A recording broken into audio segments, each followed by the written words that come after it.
এই যে খেলায় খেলায় শিখি, আমি দেখলাম এখানে অনেকে বক্তব্য রেখেছেন, সেই এক্কা তুক্কা কানামাছি দাঁড়িয়া বান্ধে, যেমন আমি নিজে ছোটবেলায় দাঁড়িয়ে বান্ধে খেলেছি। আমি অনেকে আমার মনে হয় যে মার্বেলও খেলেছেন, আমি ছোটবেলায় মার্বেল খেলেছি, ছোট ছোট গোল গোল খেতে।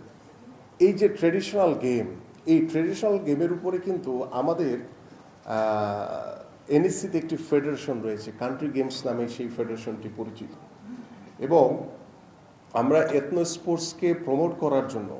আমরা এই কান্ট্রি গেমসকে প্রমোট করার জন্য ইতিমধ্যে একটি কমিটি আমরা করেছি। এবং যে জিনিসটি আমাদের মাননীয় মন্ত্রী আজকে সবার সামনে ইন্ট্রোডিউস করে দিলেন, যে খেলায় খেলায় শিখি, যে আমরা একটি শিশু জন্মের পর থেকে সে বিভিন্নভাবে তার পারিবারিকভাবে ছোট ছোট জিনিস, একটা কাগজ কিংবা একটা চকলেট বা একটা চকলেটের যেটা প্লাস্টিকের জায়গা থাকে, সেটা দিয়েও কিন্তু সে খেলায় মেতে ওঠে। একটি কাগজ নিয়ে বা একটা আমরা যদি হাতে যদি একটি রঙের একটি পেন্সিল দিই, সেই কাগজের দাগ দিয়ে কিন্তু সে কিন্তু খেলায় মত্ত থাকে। এবং এটি আমরা একটু আগে কথা বলছিলাম আমি মাননীয় মন্ত্রীর সাথে, যে আমরা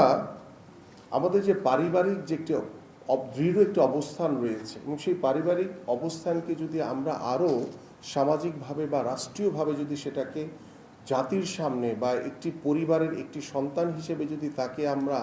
তার যে সেলফ কনফিডেন্স বা তার যে আস্থা, যে বিশ্বাসের জায়গাটি, সে যাতে সবার সাথে মিশতে পারে, সেই জায়গার জন্য কিন্তু আমার কাছে মনে হয় যে আমরা ক্লাস 1 থেকে আমরা যদি ভবিষ্যতে, আমরা হয়তো এবার 4র্থ শ্রেণী থেকে খেলাধুলাকে আমরা বাধ্যতামূলক করতে যাচ্ছি। আমরা চাই যে রাজনৈতিক যে প্রেক্ষাপট আমরা 17 বছর দেখেছি, সেটা থেকে বের হয়ে এসে আমরা যাতে একটি সুস্থ, মননশীল, ধৈর্যশীল একটি পরিবেশ তৈরি করতে চাই। প্রতিহিংসা রাজনীতি থেকে দূরে সরে এসে আমরা যাতে একটি সুস্থ পরিবেশ, যে সুস্থ পরিবেশের জন্য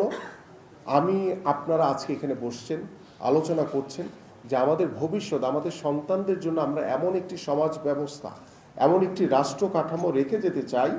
যাতে তারা সুস্থভাবে বেড়ে উঠতে পারে, তারা যাতে ডিভাইসের হাত থেকে দূরে থাকে, তারা যাতে ওই মাদকের করাল গ্রাস থেকে দূরে থাকে। এই যে বিষয়গুলো, এবং এগুলোকে যদি আমরা পরিবর্তন করতে চাই, এগুলোকে যদি আমরা দূরে রাখতে চাই, তাহলে কিন্তু খেলাধুলা হচ্ছে অন্যতম একটি মাধ্যম। যে মাননীয় প্রধানমন্ত্রী ইতিমধ্যে একটি ঘোষণা দিয়েছেন, সেই ঘোষণাটি হচ্ছে আমরা বগুড়াতে 20 একর জায়গার উপরে আমাদের আরফাত রহমান জাতীয় প্যারা স্পোর্টস ভিলেজ নির্মাণ করতে যাচ্ছি। এবং সেই প্যারা স্পোর্টসের মূল যাদের জন্য করা, তারা হচ্ছে আমাদের সেই ডিসেবল বাচ্চারা, প্রতিবন্ধী যারা ক্রীড়াবিদ রয়েছে, যারা বাংলাদেশের আনাচে কানাচে রয়েছে, যারা হয়তোবা তাদের ভিতরে প্রতিভা রয়েছে, এবং তাদের প্রতিভার মাধ্যমে ইতিমধ্যে কিন্তু অলিম্পিকের সর্বোচ্চ আসরে আমরা কিন্তু পদক পেয়েছি, গোল্ড মেডেল পেয়েছি, এবং তারাও কিন্তু আমাদের ক্রীড়া ভাতার ভিতর অন্তর্ভুক্ত রয়েছে। তো আমরা সেই মানুষগুলোকেও আমরা চাই যে খেলাধুলার মাধ্যমে তাদেরকে সুস্থ করে গড়ে তোলা, এবং ওই বাবা মাকে গর্বিত করতে চাই যে আপনি আপনার সন্তানকে নিয়ে হতাশ বা লজ্জিত হওয়ার কোনো কারণ নেই।